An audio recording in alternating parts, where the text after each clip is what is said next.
میرے رب ہجوم غم میں تجھے جب کبھی پکارا، تیری عام رحمتوں نے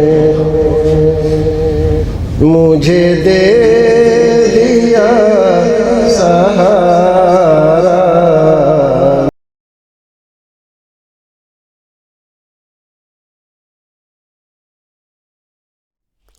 الحمدللہ والصلاۃ والسلام علی رسول اللہ وعلی آلہ وصحبہ ومن والہ۔ ناظرین، خیر مقدم ہے آپ کا کریم ٹی وی اردو میں۔ محمد الیاس صاحب گجرات سے سوال کرتے ہیں، اگر کپڑوں پر خون لگ جائے تو نماز ہو جائے گی یا نہیں؟ خون لگ جائے تو آپ کو کپڑا دھونا چاہیے۔ خون کے سلسلے میں فقہاء کرام کے درمیان اختلاف ہے، لیکن یہ خون دم مسفوح ہے، وہ خون جو بہتا ہوا ہو، بہنے والا خون، اس کے سلسلے میں اگر خون کی ایک دو چھینٹ لگ گئی یا باریک چھینٹیں لگ گئیں تو اس زیادہ تر فقہاء کا خیال یہ ہے کہ اس سے وہ معفو ہے، یعنی اس سے کوئی فرق نہیں پڑتا۔ لیکن زیادہ ہے اور وہ خون لگ گیا، دم مسفوح ہے، تو دم مسفوح حرام ہے۔ لیکن کیا ہر حرام نجس ہوتا ہے؟ یہ بھی ایک مسئلہ ہے فقہاء کرام کے درمیان اختلافی۔ فقہاء احناف کا رجحان یہ ہے کہ خون حرام بھی ہے، نجس بھی ہے، لہذا اگر لگ جائے گا تو کپڑا دھوئے بغیر نماز درست نہیں ہوگی۔ فقہاء شوافع کے یہاں تھوڑا بہت خون لگ جائے تو اس سے فرق نہیں پڑتا، نماز درست ہے، خون بہتا حرام ہے لیکن نجس نہیں ہے۔ یہ بہت پرانا مسئلہ ہے اور بڑا اختلافی ہے۔ دیکھیے، اختلاف میں پڑھنا ایک مسلمان کے لیے مناسب نہیں ہے، اختلاف سے نکلنا مناسب ہے اس کے لیے، یہ بہتر ہے۔ تو اگر خون لگ جائے تو بہتر ہے ہم دھو لیں، کیوں اختلاف میں پڑھیں؟ ہمارے پاس وسائل ہیں دھونے کے لیے اور کوئی معنی نہیں ہے، کوئی پریشانی نہیں ہے، تو ہمیں دھو کر ہی پڑھنا چاہیے۔ اور اگر کوئی ایسی پریشانی ہو، وہاں پانی ہے نہیں، تو آپ نماز پڑھ لیں، تو امید ہے اللہ رب العزت نماز قبول کرے گا اور آپ کو معاف کر دے گا۔ اللہ رب العزت ہمیں اور آپ کو نیک عمل کرنے کی توفیق عطا فرمائے۔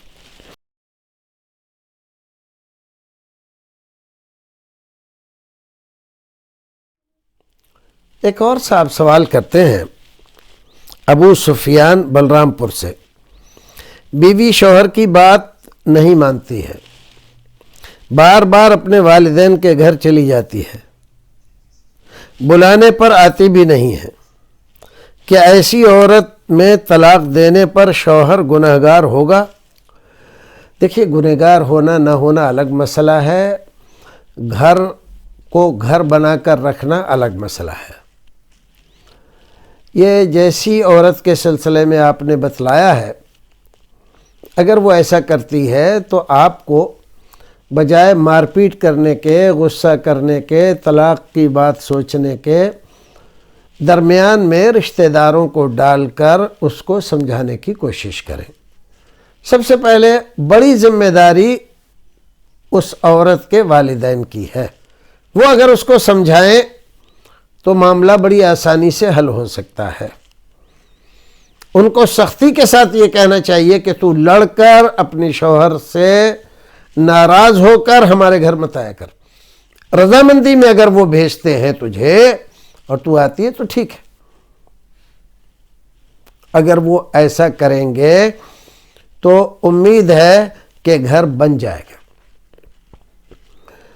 اور بار بار شوہر کی نافرمانی کرنے والی عورت ناشزہ ہے، گنہگار ہے اور بہت بڑی گنہگار ہے، اس کو اس سے بچنا چاہیے۔ اگر سمجھانے کے باوجود وہ نہیں مانتی ہے اور شوہر اس سے تنگ اور پریشان ہے، طلاق دینا چاہتا ہے، تو اس کو اجازت ہے، وہ طلاق دے سکتا ہے اور اس کے اوپر کوئی گناہ نہیں ہے۔ اگر اس نے وہ سب کچھ کر لیا ہے جو ایک انسان کے بس میں ہے۔ قرآن شریف میں فرمایا فَإِنْ خِفْتُمْ شِقَاقَ بَيْنِهِمَا فَبَعْثُوا حَكَمًا مِّنْ أَهْلِهِ وَحَكَمًا مِّنْ أَهْلِهَا إِنْ يُرِيدَا إِصْلَاحًا يُوَفِّقِ اللَّهُ بَيْنَهُمَا۔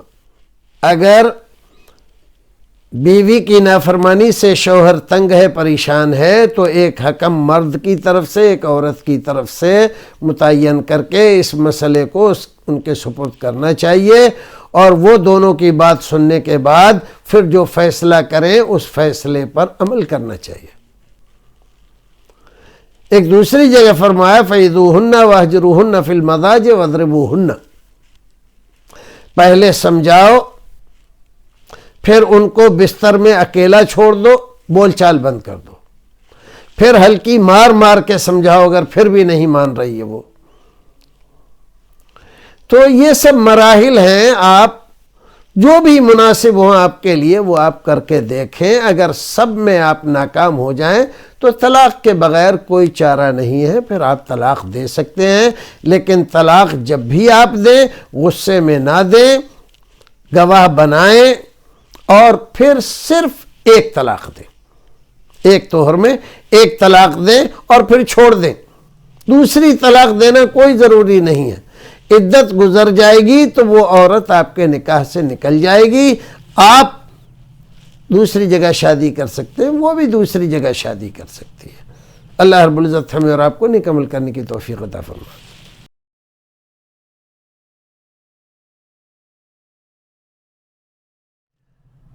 مغربی بنگال سے شوکت علی صاحب سوال کرتے ہیں، اگر کوئی غیر مسلم قبرستان کے لیے جگہ دے تو کیا اس میں دفن کرنا صحیح ہے؟ اگر کوئی غیر مسلم قبرستان کے لیے جگہ دیتا ہے اور آج کل کے ماحول میں وہ اس کے لیے کاغذات بھی بنواتا ہے، رجسٹری کروا دیتا ہے، ملکیت مسلمانوں کو دے دیتا ہے، تو بالکل جائز ہے، درست ہے، اس میں دفن کرنا بھی جائز ہے اور اس سے لینا بھی جائز ہے۔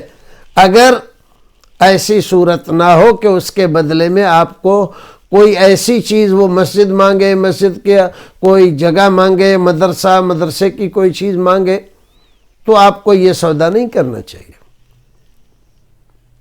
اور ایسا کچھ نہیں ہے، وہ کسی بھی وجہ سے مسلمانوں کو پریشانی ہے اور اس کے پاس کافی زمین ہے اور وہ دے رہا ہے کہ بھئی یہ لو 1 بیگھہ زمین، تم اپنے مردے یہاں پر دفن کیا کرو، تو آپ لے سکتے ہیں۔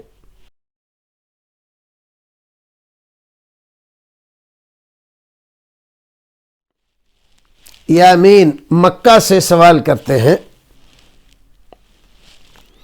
اگر کوئی سورہ علق یاد کر رہا ہے جس میں سجدہ ہے تو کیا بار بار سجدہ کرنا ہوگا؟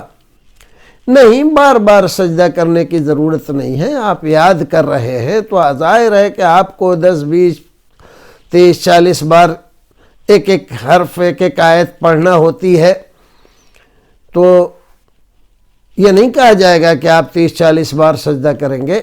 پہلی بار جب آپ نے پڑھی سورت آپ سجدہ کر لیجئے، پھر اس کے بعد آپ یاد کرتے رہیے جتنی بار بھی آپ پڑھیں، اور اگر آخر میں ایک اور سجدہ کر لیں تو ٹھیک ہے، حکم نہیں ہے اس کا، بہتر ہے کہ آپ نے شروع میں بھی سجدہ کر لیا، آخر میں بھی سجدہ کر لیا، اتنا کافی ہے۔ اللہ رب العزت ہمیں اور آپ کو نیک عمل کرنے کی توفیق عطا فرمائے۔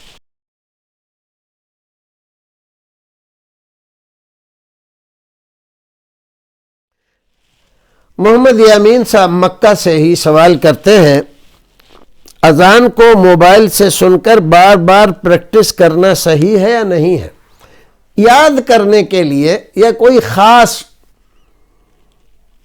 لہجہ ہے، ٹون ہے، اس کو پکڑنے کے لیے آپ بار بار کہتے ہیں، لیکن زور سے نہیں، اپنے کمرے میں، اپنے گھر پر، ایسی جگہ پر جہاں دوسرے لوگ نہیں سن رہے ہیں کہ ان کو خواہ مخواہ پریشانی ہو کہ ابھی اذان کیسے ہونے لگی، تو آپ کر سکتے ہیں، کوئی بات نہیں۔ موبائل سے اذان سیکھنا یا قرآن شریف کی کوئی سورت سیکھنا یہ جائز ہے، کر سکتے ہیں آپ۔